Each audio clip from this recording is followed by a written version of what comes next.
तर बाबा आढाव यांचं सलग दुसऱ्या दिवशी पुण्यात आत्मक्लेश उपोषण सुरू आहे। राज्यघटनेने दिलेल्या अधिकारांच्या संरक्षणार्थ बाबा आढाव यांचं हे उपोषण सुरू आहे। पुण्यातील फुलेवाडा येथे आत्मक्लेश उपोषण सुरू आहे।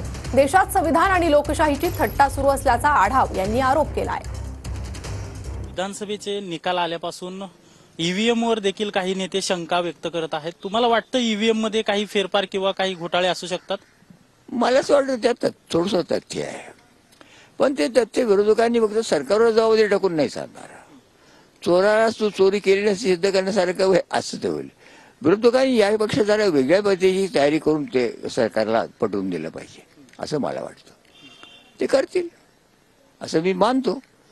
प्रायव्हेटली किंवा त्यांनी ते असे एक्सपर्ट्स नेमून दाखवावं। जागा आहे त्यात।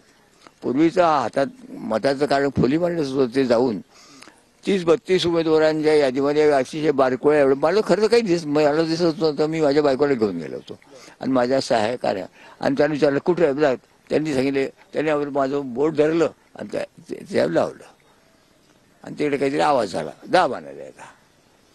या सगळ्या प्रक्रियेमध्ये कुठे काही घोटाळा असेल तर विरोधकांनी जे आक्षेप घेतले त्यासाठी त्यांनी सिद्ध करून दाखव। तांत्रिकदृष्ट्या म्हणणं एक्सपर्ट आहे। जो पैशाचा गैरवापर तुम्ही जे म्हणताय की वेगवेगळ्या योजनांच्या माध्यमातून जे पैसे वाटण्यात आले त्याच्या विरोधात तुमचं हे आंदोलन आहे ना?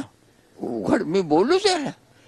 अहो अतिशय लांछनास्पद आहे की सरकारच्या वतीने ऐन निवडणुकीत काळात थोडस तो पिरियड आहे ना, ते किती 5 वाजेपर्यंत द्यायचं। अरे वा।